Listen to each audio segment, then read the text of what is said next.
Evening. We are pleased to welcome Dr. Jayde Moxey-Hepburn. Um, she was born and raised in Nassau, Bahamas until the age of 16. Then she moved to Canada to attend the University of Western Ontario. After obtaining her bachelor's degree in biology, she ventured to Richmond, Virginia, where she received her Doctor of Dental Surgery degree from Virginia Commonwealth University in 2009. Following this, she honed her skills by completing an advanced education of general dentistry with Boston University. In 2019, she completed an implant residency with the Toronto Institute of Dental Excellence, which focused on implant placement and oral bone grafting. She enjoys mission dental work and has participated in various Canadian and international volunteer dental projects. She has practiced in the United States, the Bahamas, and currently works in a private practice in Cambridge, Ontario. So this is a special guest for us because we're trying to encompass various Black clinicians, keynote speakers from all over Canada and the world. So welcome tonight, Jayde, and enjoy your forum. Thank you. Thank you so much, Dwayne. Thanks for that introduction. Good evening, everybody. It is my pleasure to come to you today and talk about oral health and its relationship to your overall health. I do live in Milton, Ontario, and I work in Cambridge, but teeth are universal. So we can chat today about oral health and its impact on your overall health. So let's share the screen. Okay, good. Right. So too often, the health of our mouths is not considered when thinking about our overall health. But you know, our bodies are holistic and one part affects the other. Your overall health can affect your oral health, and your oral health can affect your overall health can affect your oral health. So why is oral health important?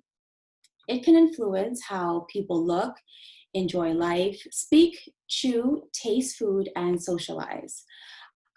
Lack of oral health can cause considerable pain and suffering physically and psychologically.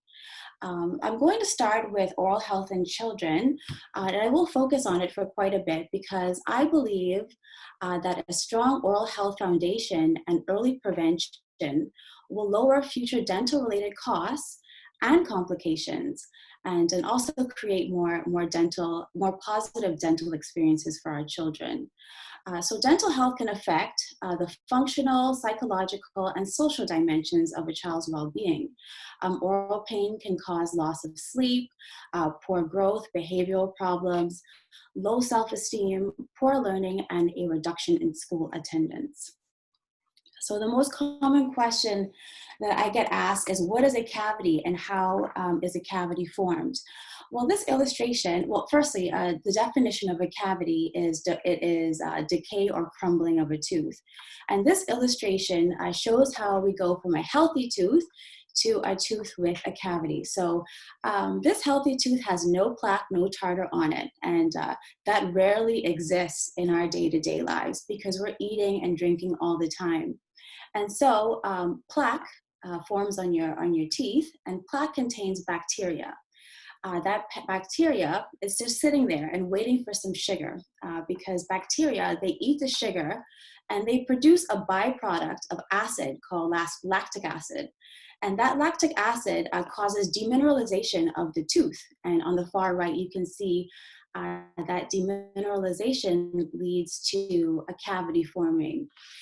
If that cavity is left untreated, then it progresses through the different layers of the tooth. So it starts on the outer surface, and it could end up in the pulp or the chamber where the nerves and blood vessels are in the tooth. So that is when patients typically experience pain. Dental decay, it is a huge public health concern.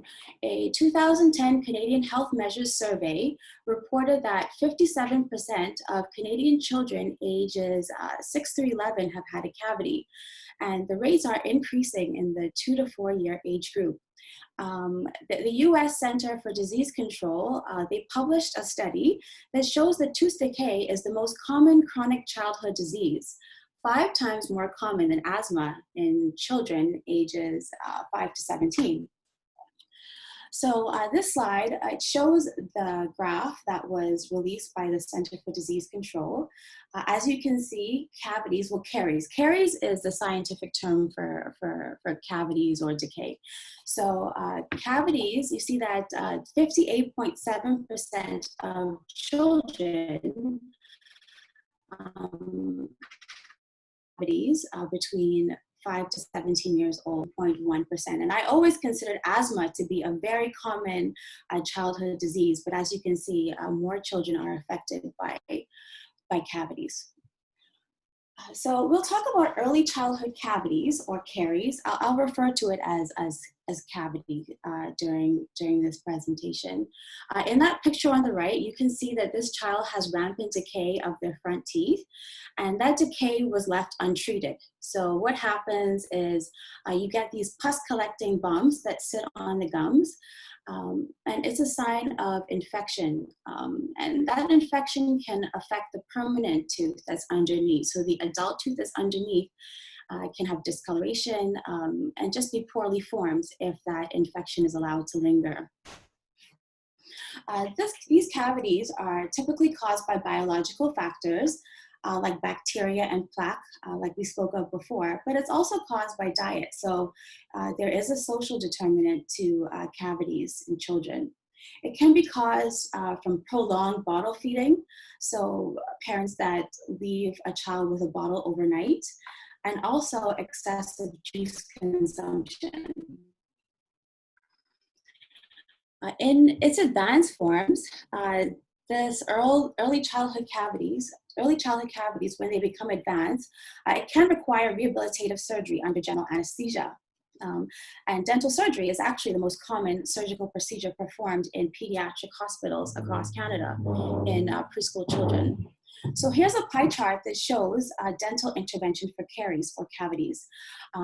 So what's done is the child is put to sleep. Either they have rampant decay or they have rampant infection, or we're unable to manage their behavior, maybe due to some special needs. And so in order for the child to receive the proper care, in order for them to tolerate, well, just to receive the proper care in one appointment, they are put to sleep. You can see this is followed by myringotomy, which is an ear surgery, tonsillectomy, adenoid surgery at 10.5%, and then other procedures, 39.6%. But quite a large number of children, preschool children, are having surgeries to take care of their dental needs. So this graph shows dental surgeries by province, territory. The Canadian average is 12.1 children per 1,000 children are going in for dental surgeries. In Nova Scotia, it's close to the average, so 12.3. But look at Nunavut. So it's a territory, small population, but they have 110 children per 1,000 children that are going in for dental surgery. So that's alarming. So I'd like to share the story of Diamante Driver. He was a 12-year-old boy that lived in Maryland, and he died from a brain infection resulting from an untreated tooth abscess. He was having pain in his upper left tooth for months, but his family found it very difficult to find a dentist in their neighborhood who would provide care for him. He did get an appointment, but it was 6 weeks away. And then closer to his appointment, his mother had to cancel it because she noticed that her Medicaid had lapsed because they sent the renewal paperwork to the wrong address. So she had to make another appointment for him. And by that time, Diamante, he fell ill. And after 2 surgeries and more than 6 weeks of hospital care, he died because the bacteria from the abscess had spread to the left side of his brain. So the system really failed Diamante, but his case is very extreme and it's extremely rare. But I just want you to know what can happen if childhood cavities are left untreated. It's one of the consequences, the most severe consequence, but it's still possible. So how do we prevent cavities in children? Promoting proper bottle feeding in infants. As I said, not allowing them to have a bottle overnight because that can cause baby bottle decay. Improving their diet by reducing snacks and drinks with added sugars. Because children between 1 through 6 should only have 1/2 to 3/4 cups of juice a day. Fluoride is very essential in preventing decay in everyone, but in children as well. Fluoride is a mineral. It's a naturally occurring mineral that helps to rebuild and strengthen the tooth surface. The tooth surface is called enamel. Fluoride toothpaste should be used after the age of 3. Only a pea-sized amount though. Topical fluoride can be applied by a dentist or a dental hygienist during maintenance visits. And community water fluoridation is also very essential and effective in preventing cavities. It's very cost effective as well. And the US Center for Disease Control named it one of the top 10 public health achievements of the 20th century. Let's say there's a family that can't get to the dentist. They can't access dental care for whatever reason. It's a way that everyone can have this essential mineral regardless of employment, age, socioeconomic status. So it's a great way to prevent cavities in everyone and children included. So here's a chart that shows the water fluoridation in Canada. In Canada, the decision to fluoridate the water, it falls upon the municipalities, with the federal and the provincial government providing guidelines for the fluoridation. But in Canada, sadly, only 45.1% of Canadian water supplies are fluoridated. Of course, it has its detractors as well. So I've underlined Nova Scotia, so they're higher than the average, so 56.8%. British Columbia, I was quite surprised considering their population. They have 3.7% of fluoridated water. In Quebec, it's 6.4%, and Nunavut and Yukon, they have smaller populations, but then they're not fluoridated at all.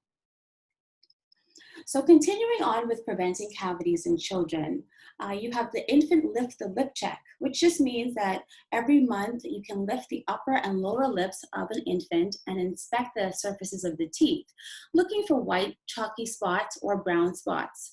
If you notice signs of baby bottle decay or these cavities, please contact your dentist immediately.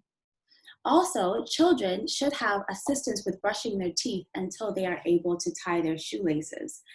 The reason for this is because it is that we use that milestone because we feel as though that is the time when children will have the manual dexterity to properly brush their teeth. Also, children should have a dental home by the age of 1. So parents should have identified a dentist that they're comfortable seeing their child if they have any dental concerns.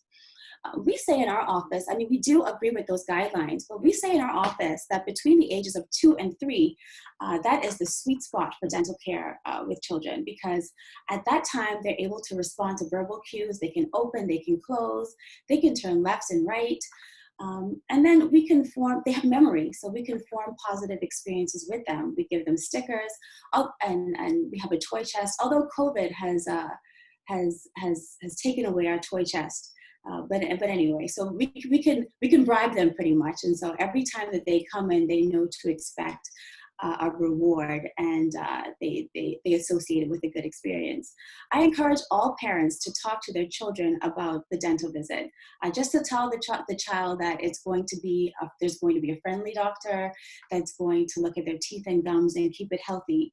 But please do not mention the drill or the needle, because we have so many children that come in terrified because either a sibling got in their ear and said that, you know, a dentist is going to drill a big hole in their head, or a parent that says, you know, if you're a bad boy or girl, they're gonna give you a needle. And really, they're just coming in to take a ride in the chair. And so the less you tell the child, it allows us to set the stage for the child. It allows us to create a story. So in our office, we don't have drills. We have Mr. Whistle and Mr. Bumpy. And we don't give needles. We don't have needles in our office. Instead, we give them sleepy juice. And you'd be surprised how many children will not flinch during dental care because they just don't know what to expect. So they're actually really good patients.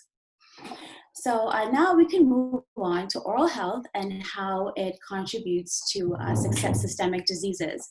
Our mouths are the entry point to many bacteria, and a lot of the bacteria in our mouths are healthy bacteria. It helps us, but of course you do have pathogenic bacteria that can cause diseases. So my goal is to give you some information on the role oral health plays in some systemic diseases such as heart disease, diabetes, complications during pregnancy, and pneumonia. It's important that I mention that the studies that I will refer to, they have established correlation, but they have not established causation. So that means that if you have an oral disease, it does not mean that you are going to have heart disease, diabetes, pregnancy complications, or pneumonia. And if we treated the oral disease, it doesn't mean that those issues will resolve themselves. But what it does mean, or what these studies have shown, is that having oral disease can significantly increase your risk for having these systemic diseases. So research has shown that gum disease, let's talk about gum disease let's give you a definition for gum disease before we talk about how it impacts your overall health. So it is an infection of the tissues that keep your teeth in place, like your gums and your jawbone. Typically, it's caused by poor brushing and flossing habits, which allow tartar and plaque to build up on the teeth and harden. In advanced stages of gum disease, you can have bleeding gums, painful chewing, and shakiness of teeth, which ultimately can lead to tooth loss. So this illustration shows you top and bottom teeth with different conditions. So the top teeth don't have tartar on them, and the gums are flat, and you know they look healthy. They're flat and healthy. On the bottom, we see staining. I see tartar, and then you can see the redness of the gums, the puffiness of the gums. As I told you before, the tartar contains bacteria, and that bacteria that sits on your gums day and night. It is a constant irritant to the gums, and it sets off an inflammatory response in the gums. So you get the swelling, you get bleeding of the gums. And if that gum disease is not treated, then it can lead to destruction of the bone underneath, because the disease process, it grows from just involving the gums to involving the jawbone. And that's how you end up getting the shakiness of the teeth, because the teeth lose support. So research has shown that periodontal disease or gum disease is a contributing risk factor for the development of cardiovascular disease. And there are two proposed mechanisms for this. It is proposed that when the bacteria associated with gum disease, when it enters your bloodstream, it can attach to fatty plaques in the heart's blood vessels. And that condition is called atherosclerosis, and it can contribute to blockages. Also, it's proposed that the body, has an immune response of inflammation. And so the inflammatory response that's initiated in our mouths can set off a stream of inflammatory responses throughout your body, causing vascular damage, including the heart. This makes patients more susceptible to heart attacks and endocarditis, which is an infection of the inner lining of the heart. Diabetes and oral health. Diabetes and oral health, they exist on a two-way street because one affects the other. Diabetics are more prone to tooth decay, gum disease, dry mouth, and infection. And typically, the severity of these diseases, the severity is linked to how controlled a person's blood sugar is. So we find that patients that have uncontrolled blood sugars, they tend to have more severe periodontal or gum disease. And patients with gum disease, because it's a chronic infection, somehow their blood sugar levels are more difficult to control. It's been proposed that having a chronic infection causes insulin resistance, and so the blood sugar levels are very difficult to maintain. So this chart there have been many studies about this, and this chart just shows the difference between patients that have no gum disease or mild gum disease and those with moderate to severe gum disease. So the red line is the incidence of diabetes in patients with moderate to severe gum disease, and the blue line is for patients with no gum disease or mild. And so you can see that those with the moderate to severe gum disease, they do have a higher incidence of diabetes, and those patients are more prone to having diabetic complications. So as a diabetic, when is it important to contact your dentist? It's important when you notice that you have dry mouth. Dry mouth can be disastrous for patients that are already prone to cavities, because our saliva, we need our saliva to lubricate our teeth. It acts like a buffer. And actually there's an enzyme in your saliva that neutralizes that acid that is formed by the bacteria. So we need to have our teeth constantly bathed in saliva. When you go to the dentist, they probably would recommend that you chew sugarless gum or mints to stimulate salivary flow, drink more water, suck on ice chips, or even use an oral rinse. Also, if you notice signs of periodontal disease or gum disease, please contact your dentist. So pus appearing between the teeth and gums, changes in alignment of the teeth, chronic bad breath, teeth that are loose separating, or gums that bleed easily. Pregnancy. So when a woman is pregnant, of course, there is an elevation in hormones, namely progesterone and estrogen. And that elevation makes women more at risk of developing inflamed gums. This, if it's left untreated, it can lead to periodontal disease, so advanced gum disease, bone loss. There was a 5-year study conducted at the University of North Carolina, and it indicated that there is a link between gum disease and having a preterm or low birth weight baby. These babies may be at risk for long-term health problems like delayed motor skills, respiratory problems, vision and hearing loss, or learning disabilities. Recently, the American College of Obstetrics and Gynecology, they released a statement encouraging women to sustain their oral health during pregnancy, and recommended that they maintained their dental cleanings throughout the pregnancy. Routine brushing and flossing, and seeing a dentist for a comprehensive gum evaluation during pregnancy may decrease the chance of adverse pregnancy outcomes.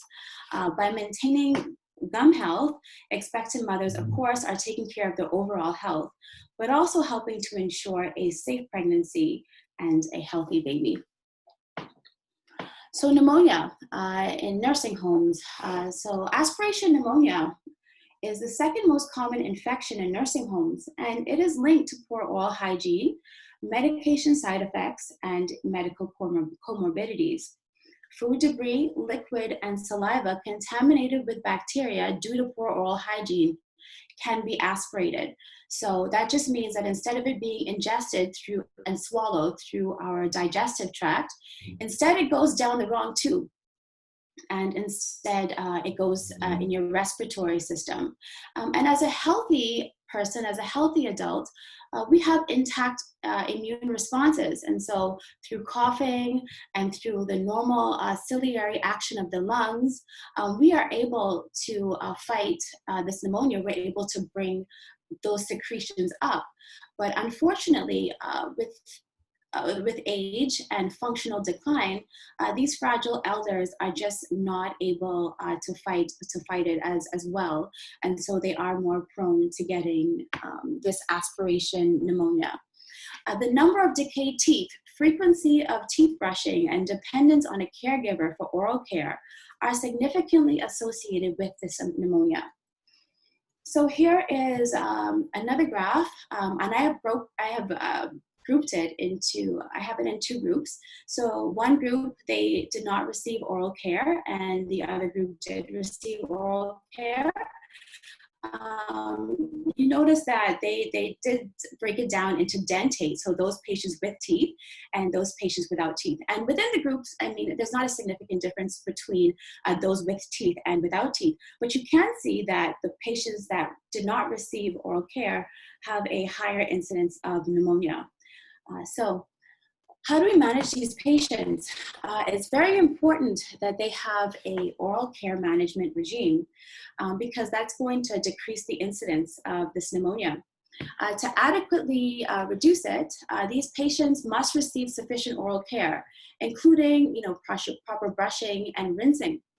At minimum, if their caregivers are not able to do this, it should include cleaning the palate. Oh, I have this this blue figure on my, I thought I took that off.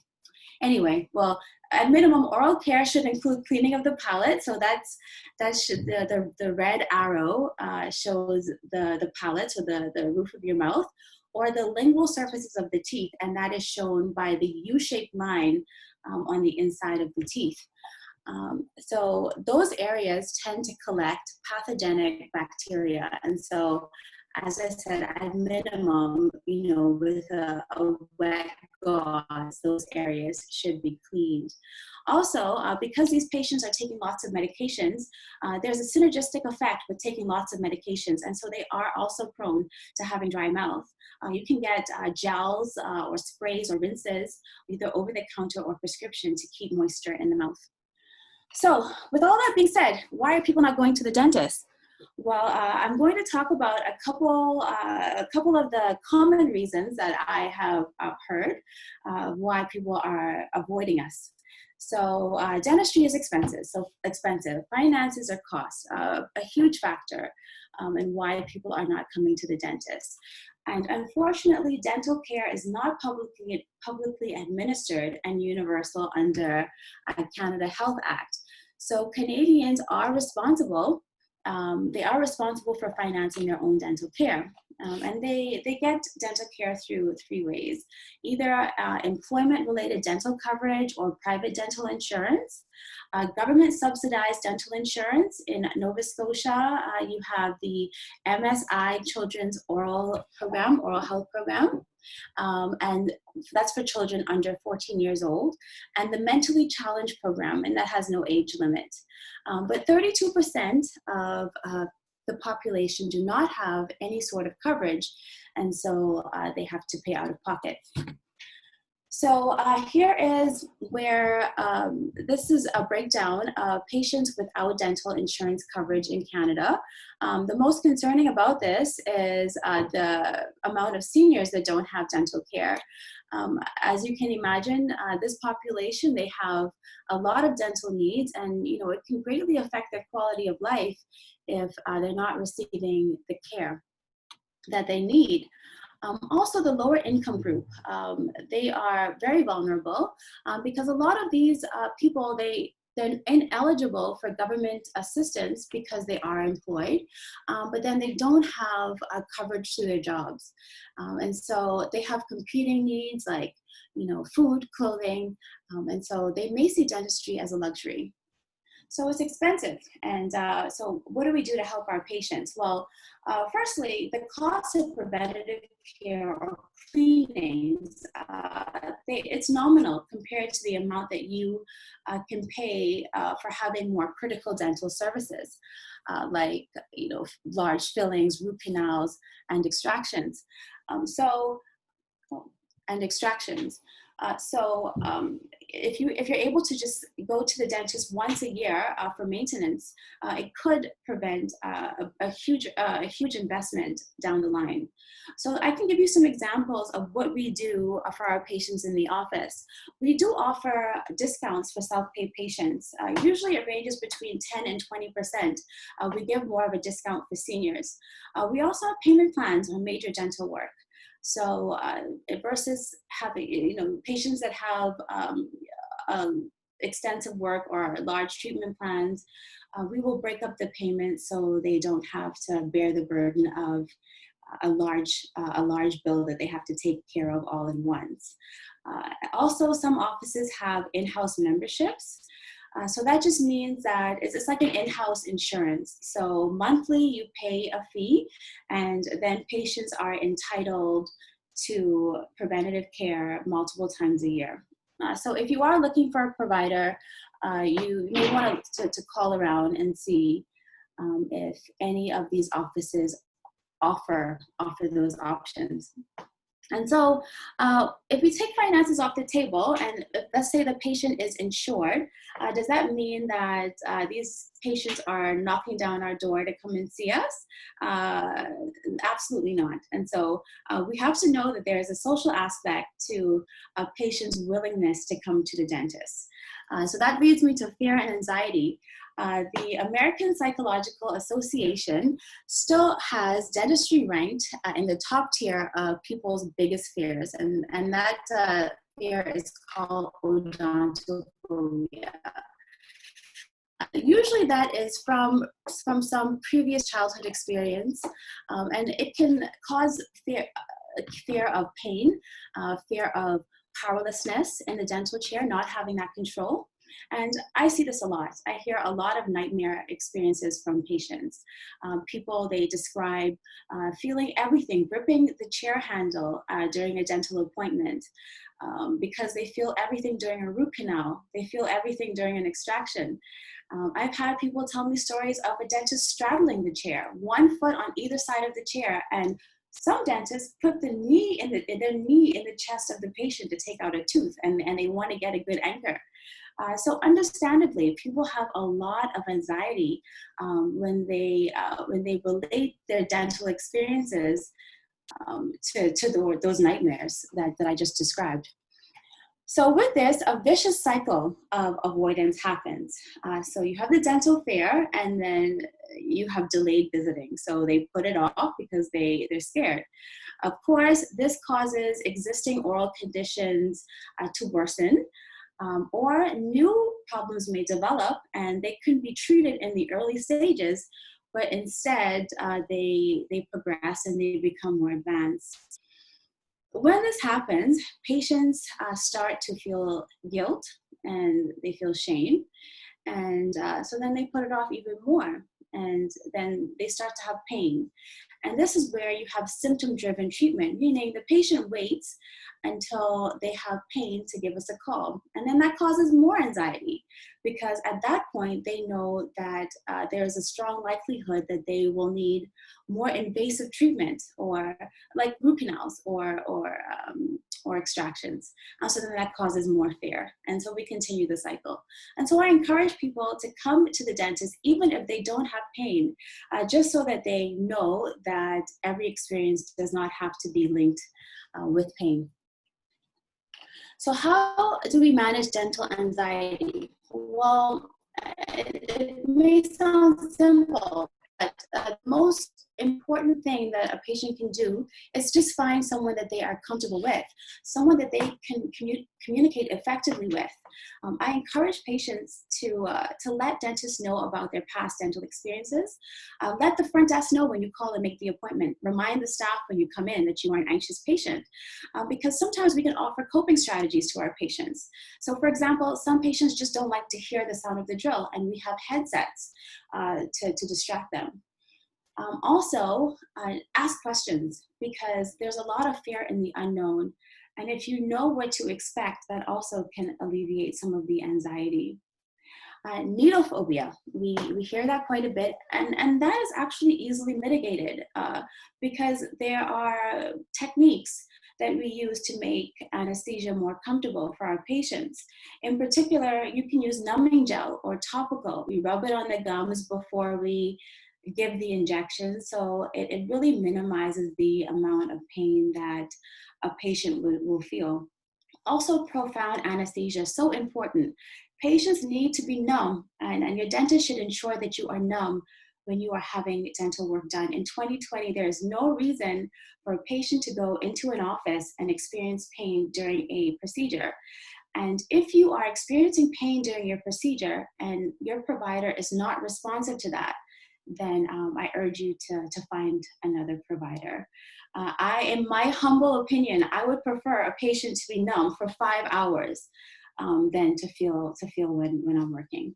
So, I mean, we can talk about, talking and, overcoming the phobias, wearing headsets, but there are some patients that have extreme phobias.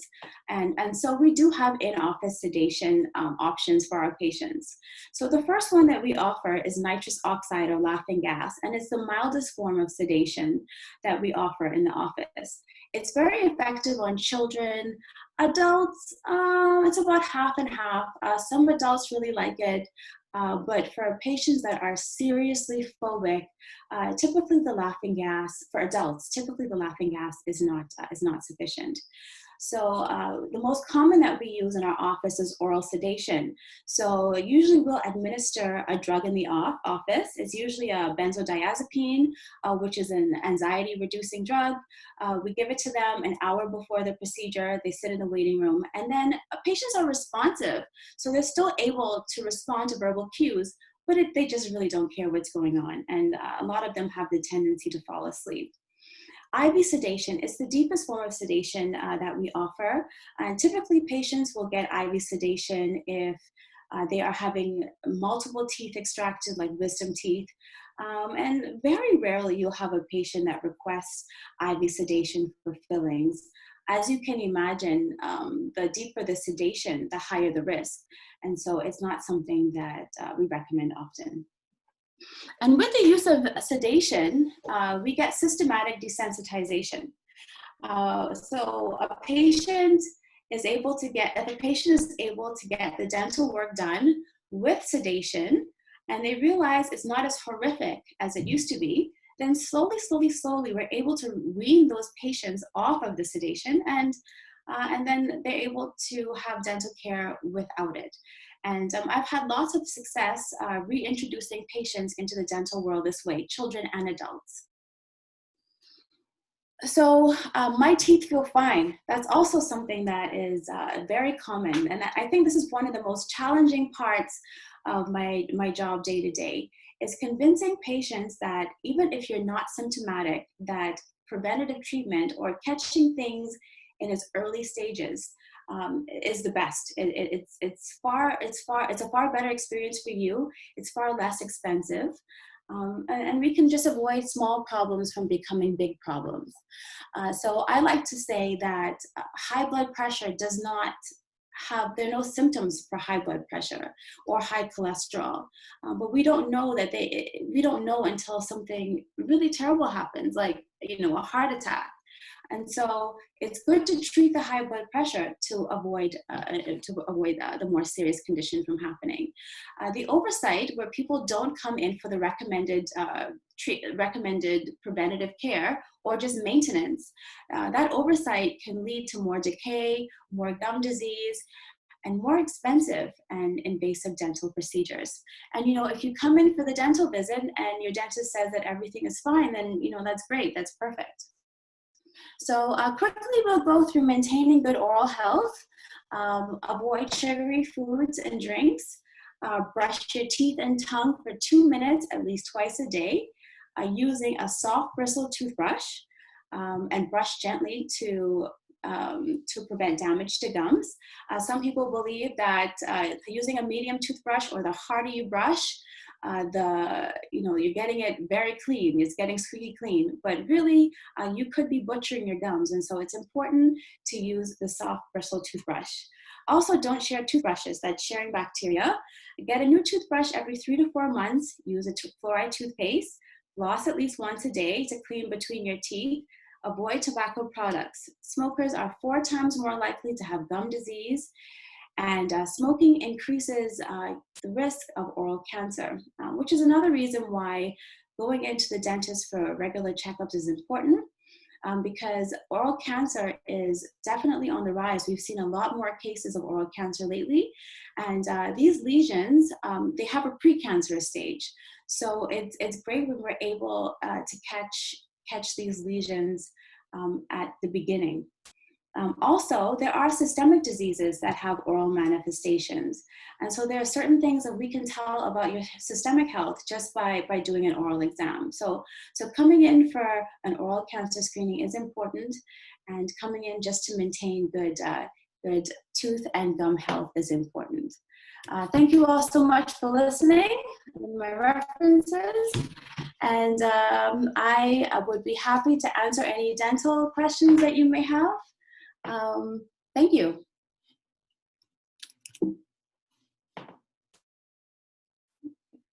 How do I do this? Okay.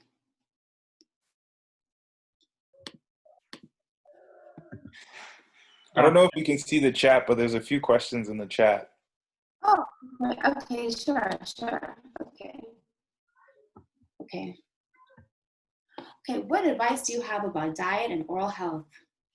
Well, I did touch on that. I think in North America, we have lots of processed foods. It's interesting. I see some patients from different parts of the world where they don't eat lots of processed foods, and they don't have any decay. You'll see a 70-year-old without any decay at all. They may have gum disease, but not decay, because as I said, we have lots of sugar in our diet, and you need to have sugar in order to get cavities. And so definitely drinking lots of water and minimizing your consumption of sugar is important to maintain good oral health and prevent cavities. Why do you believe more Canadian communities' water supply are not fluoridated? Okay. Well, there are lots of supporters of water fluoridation. So the Canadian Medical Association, the Canadian Dental Association, Centers for Disease Control, they all support water fluoridation because it has been proven to be effective against cavities. But there are detractors as well. And those people, they have the criticism that water fluoridation is an infringement on human rights because the government is who is responsible for determining the optimal fluoridation level in the water. And they have to choose an optimal level because you want it to be high enough where it's effective against cavities, but you don't want it to be too high because you don't want it to cause any sort of toxicity. So people, they just want to have more control, and they don't like the idea that the government is making that decision. Also, they would argue that fluoride is toxic to our bodies. Fluoride is a naturally occurring element, mineral. So we do consume fluoride all the time. It's even in some of our foods. Now, if you were to consume an entire tube of toothpaste, yes, you are going to get sick. But the small amounts that are present in the water in the fluoridated water, it's not enough to cause any systemic toxicity, and there have not been any legitimate studies to strongly link the two. What we do see, though, is something called dental fluorosis. So that is something that we see if a patient has too much fluoride before the age of 6. So that's why you will see that on toothpaste that you should use only a pea-sized amount of toothpaste on a child's toothbrush. because when they're older, we see these little white specks. As I said, it's an incidental finding. Most patients don't even know that it's there, but it is the only thing that we see that shows us some side effect of getting too much fluoride. So do you recommend using a water pick for flossing? So something is better than nothing. So water picks are great. It's a great adjunct to flossing. So I still would recommend flossing no matter what, because flossing is the only way to really get between the teeth and take care of the teeth surface, the surfaces of the teeth. But water picks, I mean, they do a decent job, especially if you have lots of bone loss, lots of inflammation of the gums. They do a decent job at clearing out between the gums, but it should be used as an adjunct for flossing. I would never say that it should replace flossing, because it just does not cover the same surfaces. It takes care of the gums really well, but in terms of the teeth, it just doesn't do the same. It doesn't clean the teeth, the food from between the teeth. So I wouldn't say that it can be used as a replacement, no. If a person has acid reflux issues, what kind of damage would it do to a folk's teeth? Oh yeah. So acid reflux. So we talked about acid when we spoke about the bacteria being present in the plaque or the tartar. And so if we are going to assume that a person with acid reflux is eating a normal diet that could possibly contain some sugar, then you know you're going to have the cumulative effect of the acid from our stomachs and the acid that is produced from the bacteria. So their teeth are already naturally going to be softer because they already suffer from the demineralization. And so I see a lot in patients with acid reflux, it's like a fire in their mouths. I mean, just tooth by tooth by tooth, it gets lots of cavities. And so, you know, of course, with the help of medication, with lubricants, using lots of fluoride, even using a fluoride toothpaste to strengthen the enamel, you can mitigate some of the harmful effects of having acid reflux. Can I ask a question? Sure. So with the Nova Scotia Brotherhood, you know, we're a Black men's health project, and many of the men we see have terrible dental issues, even the younger men that have been, you know, exposed to fluoride their whole lives. A lot of the older ones, they end up losing their teeth and, you know, are needing extractions and whatever. So in my opinion, I think dental care is a basic right that people have. I think the government should be covering dental care for everybody, certainly everybody below a certain income level or who doesn't have, you know, a dental plan that can pay for that. So I'd like to ask two questions. What's the general feeling of the dental profession about that? I don't know if you can speak for all of your colleagues. And what's your personal feeling about it? Well, I mean, it's really sad that dentistry oral health has just been separated from overall health. It really is, because if you've ever had dental pain or dental infection, you know what a humbling experience it is. It affects you. It affects your sleep. You can't function. And so why is that different from any other part of your body? You know, it should be treated as a part of our overall well-being. And so, you know, policymakers, for some reason, they have not been progressive enough to include oral health in the universal healthcare. And I see it all the time where, you know, patients, they cannot afford to get the work that is necessary. I think that our medical colleagues could be good advocates for us because they are often often the patients will come to them. And I think it's important for them to know how to do proper oral screenings.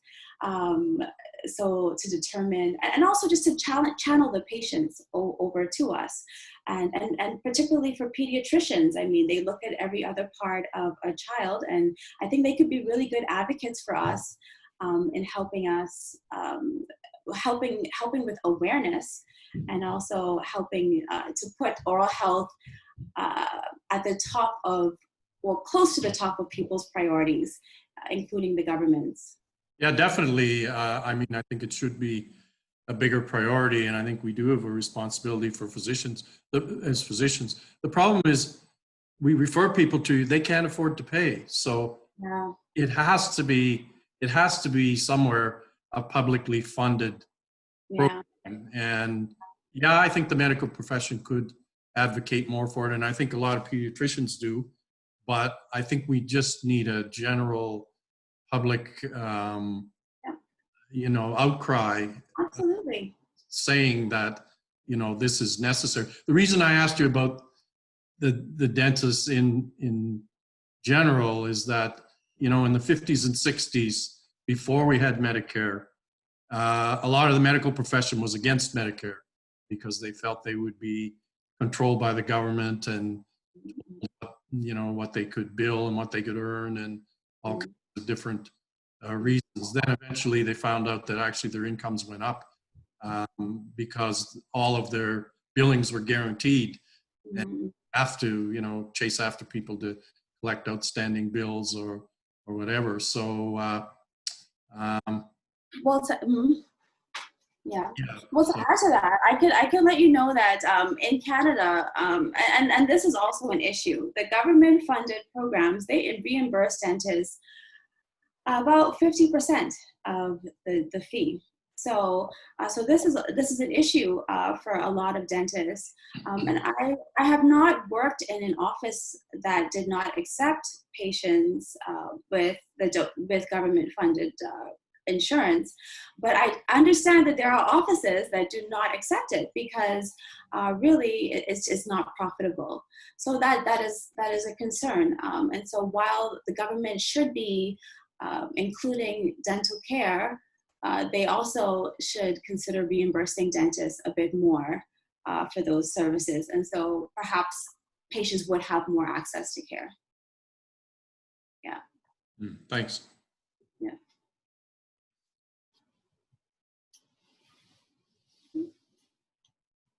Quick question for you. When it comes to that's toothpaste, what type of toothpaste would you suggest use? Anything with fluoride, Mario. Anything with fluoride is good. I mean, you do have there's certain brands that have that are considered the gold standard. So Colgate Total has triclosan, which is it's an important ingredient in fighting decay, and it has the American Dental Association seal of approval. So a lot of people, they consider that to be the top notch of toothpaste. But truthfully, anything with fluoride, is fine. And then, you have some patients have sensitive teeth. So if you want to go with Sensodyne, I find Sensodyne is a really good brand. My patients have had lots of success with using that to prevent sensitivity. But if it has fluoride, it's good. Right. Yeah. When dealing with people in general, have you seen like a good? Have you received good feedback from Black clients compared to everyone else when it comes to seeing a dentist, or is it those various social determinants of health that keep people of African descent away from the dentist? Well, I have not had that experience since I have been here, to tell you the truth. I feel like it's, well, in the practice that I work, I think it's pretty even across the board. It's not really race that I find is the deterrent. I think, we talked about anxiety. I think it comes down to like education and awareness as well. so I haven't had the experience where just Black people were less inclined to come to the dentist. Now, mind you, Black people could be more prone to certain dental infections. So, you know, we know that Black people are more prone to getting diabetes, which can lead to gum disease, bone loss around the teeth, rampant decay. So it's more important for us to go to the dentist. But in my experience, I find that, you know, the races, it really did not matter in terms of their inclination to come to the dentist. Not at all. Not at all. Mm-mm.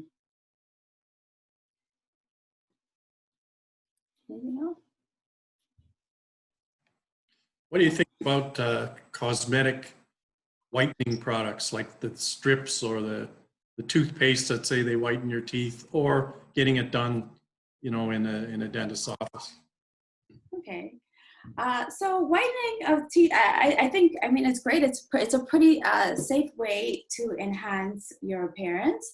There are 3 ways that you can whiten your teeth. So the first way is through in-office Zoom. So they put the gel on your teeth. The active ingredient is carbamide peroxide, and then they shine this light on your teeth, and it activates the peroxide, and it causes that instant whitening effect.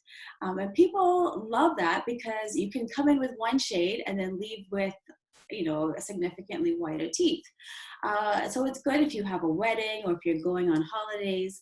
But truthfully, I find that the in-office whitening system, like the light activated one, it tends to fade faster. So you need to have more touch-ups in the future. And you need to have more touch-ups, and you need to have touch-ups sooner. And then the second option is customized trays. So the dentist can take a mold of your mouth, and then we give you the gel. You put the gel in the tray, and then you wear it for 30 minutes a day. It takes longer for that to take effect. So usually people will see their results within 7 to 10 days. But in my experience, patients are very satisfied because the results last for a long time. And then you have the over-the-counter white strips, and personally, I have used them. I use the white strips. Of course, the disadvantage to that is it's not customized. And so just like a tan line, if something is not customized for you, sometimes you can see the line of distinction between the part that was whitened and the part that wasn't whitened. So, some patients would, and I understood, they would prefer to have the customized trays. As I said, it's pretty safe to do. The one side effect is that you can get sensitivity from it. So drinking cold, and eating cold substances, you can get some sensitivity from using the whitening, but that's transient, so it's not permanent. But yeah, it's a great option for patients. As I said, I've done it before, and it's a good option. It's a good option. Mm-hmm. What about grills that people put on their teeth? What effect does it have on your teeth? Oh, grills. Oh my gosh. Okay. So grills, essentially those are caps, right? So those are crowns that people put on their teeth, and it covers the entire tooth. You know, I had someone that asked me before if I would put grills on, and I told them I didn't know how to do it, just because I didn't want to inflict that on them. So I was like, you know, I don't know how to do it. I don't do it. But essentially, it's just you have to grind down your natural teeth, and then the gold crown is made in a lab. So when you grind down your natural teeth, the gold crown is made in a lab, and then it's cemented in place. And so in terms of, we do the same thing, like Hollywood celebrities, they do the same thing. So they have crowns that they put on their teeth, except they're white, and you know, they look better. They look better, but they do the same thing, except, you know, rappers, they or whoever, they do it in gold. Effect that it has on your teeth, as I said, it does require the destruction of tooth structure. So you could have healthy teeth, and with grinding it down, and you know, why grind down healthy teeth just to to put those things in your mouth, right? Yeah. Yeah. Thank you. Does anybody have any more questions for Dr. Hepburn? A question for Dr. Hepburn, if I may. Can you hear me? I can hear you, yeah. What about those services like Clear and those almost like instant orthodontics, if you will? What are your thoughts on those? Are they worth it? Are they safe? Are they healthy for your teeth?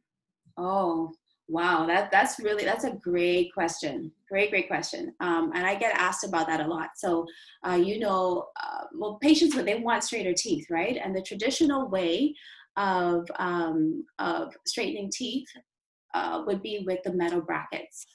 And patients just don't want that anymore because it's not aesthetic. And so, you have Invisalign, and they advertise things like Smile Direct on the television. You've probably heard of, that's probably what you're referring to as Smile Direct. And so Smile Direct, so what it is you're straightening the teeth using these clear trays, and you get these trays in the mail. So you send your mold off to some lab, who knows where, and then the trays are mailed to you. So every week you get a new tray. Now patients, they do Smile Direct because it cuts out the middleman. You don't need to have a dentist involvement when you get these trays. Because when you go through a dentist, yes, you are paying the lab for the trays, but you're also paying the dentist to monitor your treatment. When you have Smile Direct, there's no dentist, so there's no one monitoring you. And there's no one monitoring you before to ensure that you don't have any oral disease, that you don't have gum disease or cavities. There's no one monitoring that. And if you put braces or you do any sort of tooth movement in the presence of oral disease, then you could possibly exacerbate the condition that you have. And so you don't have a comprehensive exam before. You don't have monitoring throughout the process. And it kind of just assumes that tooth movement is predictable. And really, I mean, you can predict some things, but it's biology, and biology is unpredictable. And so I've seen cases where a patient has straighter teeth at the end of using like Smile Direct, but the teeth don't come together nicely. And so it's nice to have beautiful teeth, but if you can't chew them, then what's the point, right? So I really warn patients to really think about whether or not they want to go through with this, because if they have issues at the end of treatment, they're kind of up a creek, because a dentist will not want to touch that case because they weren't involved in the treatment planning and execution of that case. So yes, Invisalign and traditional braces, they are more expensive because it involves a dentist, but you are paying for monitoring and follow-up care and maintenance. So I don't think highly of those programs like Smile Direct, not at all. Thank you, Dr. Hepburn. Sure. Does water temperature matter when brushing your teeth? No, not at all. Not at all. It's all about what is tolerable for you. A lot of patients have recession, so wearing away of the gums, so they simply can't handle things that are cold in their mouths. And you'll see the same patients that brush their teeth with warm water will have water without Be available for booking from Monday till tomorrow. Without ice in it. They have water without ice in it. So temperature does not matter at all when brushing your teeth. It's just important to get the toothbrush in there with fluoride, and that's it. That's it. Just whatever you can tolerate.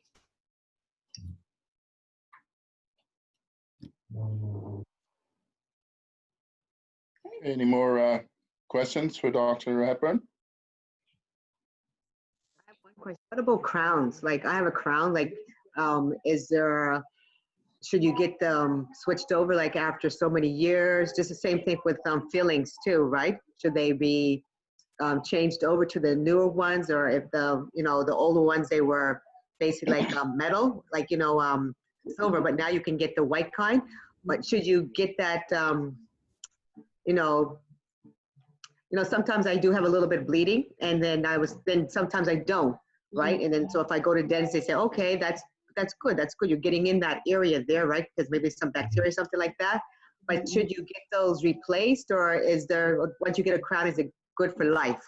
Okay. I guess that's my question. Okay. So a crown, well, there's nothing that most things in dentistry we would not guarantee is good for life, because things typically do need replacement. The only thing that we can say is like a dental implant. Once an implant is put in the bone, 96% of them, you will leave the earth with that implant in the bone. So that's why, so implants are one of the only things that we can stand behind and say that, no, chances are you won't need to have that replaced. But for dental crowns, I mean, they are designed to last for a minimum of 10 years. And what we can see with the dental crowns is you can get little chips in the porcelain over time, and that would warrant their replacement. Also, patients, they can get cavities under the crowns, and a lot of patients don't think about this because you think that you have some sort of protection on the tooth, but there is a point where the crown meets your natural tooth. It could be under the gum line, it could be at the gum line, it could be slightly above the gum line, but still there's a point where the crown meets the tooth, and at that junction, you could get bacteria at that junction, and you could get decay underneath the crown. So in that case, yes, a crown should be replaced. Why you're getting the bleeding between, it could be a couple reasons. Maybe there's a space that developed between the crown and the adjacent tooth. That's possible.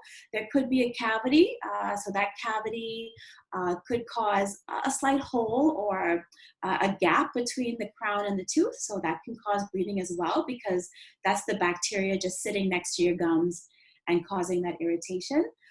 But it's not uncommon. I mean, after, I'd say between 10 to 20 years, it's not uncommon for patients to need to have a replacement of the crown.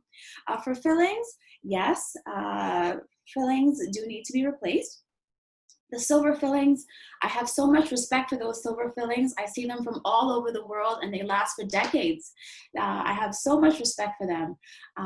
But, you know, sometimes we do recommend that they are replaced if we notice gaps between the filling and the tooth, if it's a defective filling, or if we see decay under the filling. There was a craze some time ago. People were saying that you should replace all your silver fillings because it causes toxicity. And dentists made a lot of money during that time because people really wanted to have them replaced. But once again, they haven't established any links. With toxicity or systemic problems like dementia and Parkinson's disease, they haven't established those things. So we cannot ethically say that you should change your silver fillings for the health of your body. But there are times where we would recommend that you replace a silver filling to a white filling if we notice that the filling is defective. I hope that answered your question. Yeah.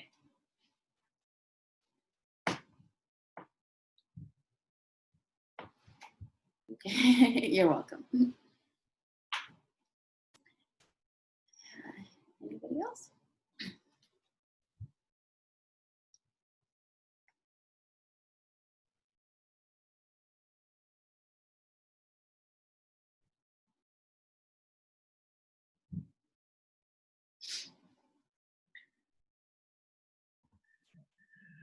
I guess Dwayne is sleeping behind the Sorry, I was on mute.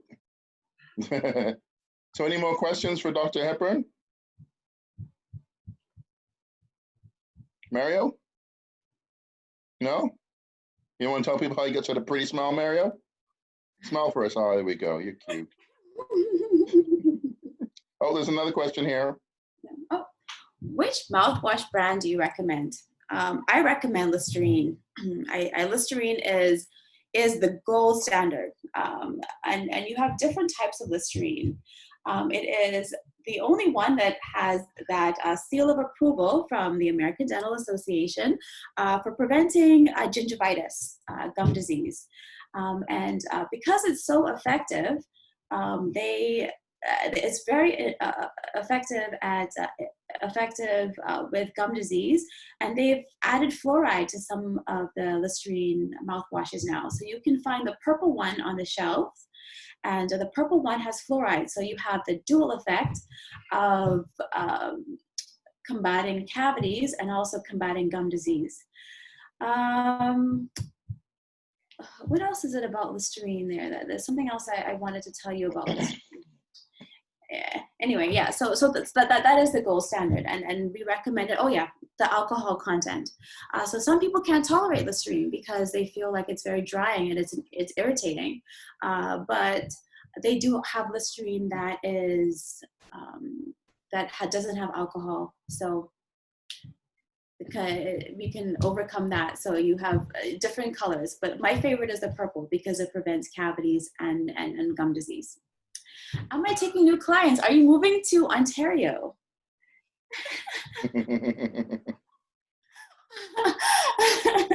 Yeah, we're always taking new clients. Actually, you know, I really enjoy Halifax. When I visited, it reminded me a lot of the Bahamas because there's so much water. I don't know if I would like it in the winter, but in the summer, I really, really loved Halifax. I enjoyed it. But doesn't the Bahamas have dirty water? No, man, it didn't look dirty to me. It looked really nice. No. We just figured because you know Mary, it's got to be dirty. It reminded me of a family island, like an outer island, not where I'm from in Nassau, but one of the outer islands. It's so peaceful and surrounded by water. We don't get that here, you know. So, no, okay. Yeah, we don't get that here. So Sorry, Mary, I must be reading the wrong map, brother. Sorry, man. Mario, why do you like this?